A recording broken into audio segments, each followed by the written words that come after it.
Now, the government of Eswatini has reportedly activated surveillance mechanisms in anticipation of protests on King Mswati III's 55th birthday next week, as well as on National Flag Day at the end of April. The King's birthday is on the 19th of April. The Deputy Prime Minister, Themba Masuku, has said the government was aware of plans to disrupt celebrations linked to the two important days. Pro-democracy groups in Eswatini are still shaken by the assassination of Thulani Masego in January this year. Advocate Masego was the chairperson of a coalition of pro-democracy groups which were calling for the abdication of the king and also the boycott of the local electoral system, the Tinkundla. And to discuss this further, we have on the line Zwemart Dlamini, a Swaziland news editor. Zweli, good afternoon and thank you for joining us on Africa Update. Good afternoon, Lulu. Thank you for having me. Now, Zweli, who's organizing the planned protest? Is it known, or are things still kind of hush-hush? Yes, the protest is organized by the Mass Democratic Movement, which is a coalition of political parties and the civil society. You will recall that this year marks almost, in fact, 50 years since the 1973 decree that banned the existence of political parties in Swaziland, where the monarchy assumed executive authority. So we are yet to witness a series of protests. Even on the 12th of April, there was a protest. Another one was at the Oshuk border, organized by COSATU, the Congress of South African Trade Unions, in collaboration with Eswatini political parties. And even inside Swaziland, the multi-stakeholder forum had organized another protest. They delivered a petition at the United Nations in Mbabane. So now, with the coming celebrations of King Mswati's birthday and the 55th Independence Day in Swaziland, there is another protest, but it is being planned. We are yet to receive more logistics around it. But the pro-democracy movement is complaining. In fact, they have some grievances that since 1973, in fact, since 1968, in 1968, there was a multi-party system in Swaziland, but it existed for only 5 years. And then in 1973, the monarchy banned political parties. So for 50 years, the country has been ruled through dictatorship. So the protests are merely to express the grievances around and the demand for democracy since the 50 years of oppression in Swaziland. Zoli, in terms of the organizers, now government has come out and stated that they have activated surveillance mechanisms. And what does this mean? Is this heightened police presence in the country, especially in the capital, Mbabane and Gamanzini? Exactly what is the situation when they say they have activated a surveillance mechanism, because in anticipation of these protests? Lulu, what you need to understand in Swaziland, the DPM is just speaking diplomacy. But what I can tell you that people are being tortured in Swaziland.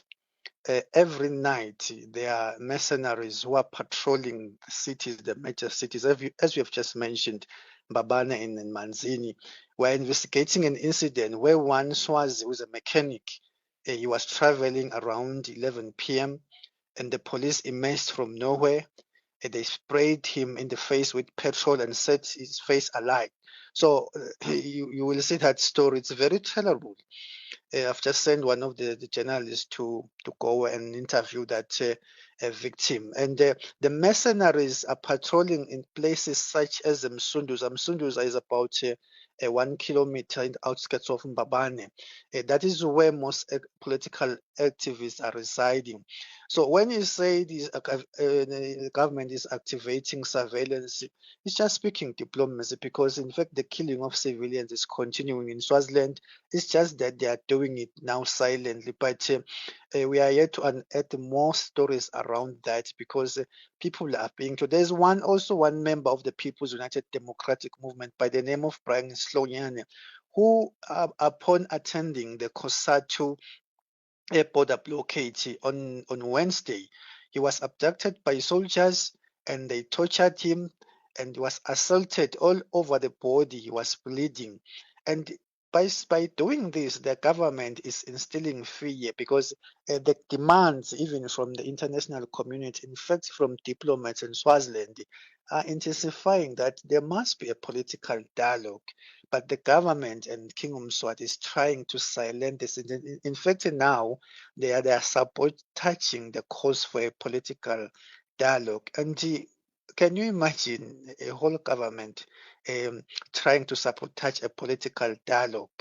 So that's the situation in Swaziland now, Lulu. You know, for the sake of our listeners, just can you explain the Tinkundla, because this is where the biggest contention is.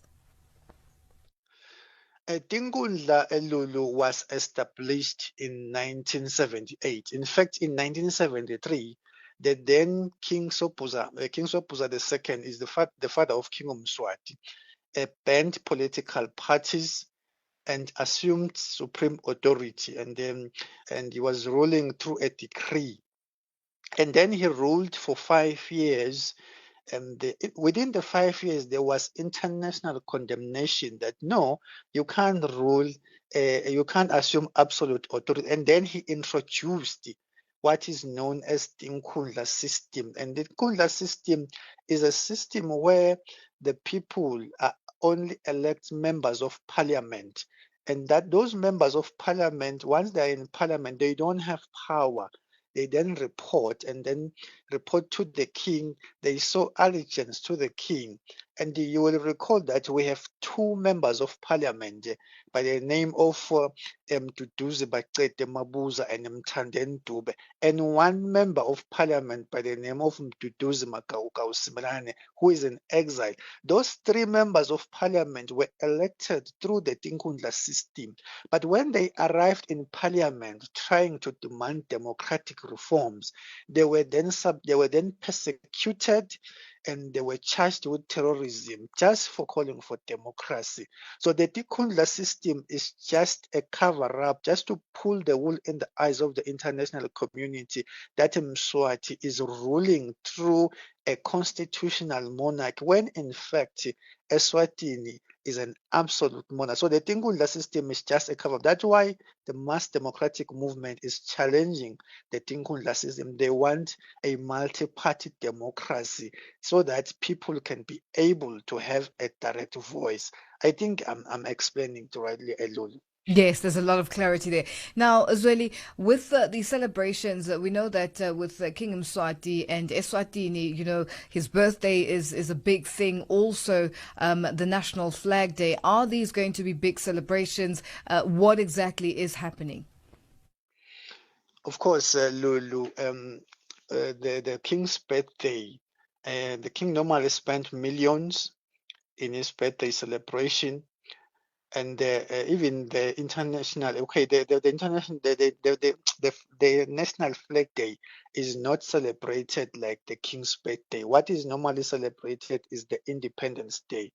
And what we have gathered so far is that there must be a double celebration whereby the King will celebrate his birthday alongside with the nation during what is known as the Independence Day.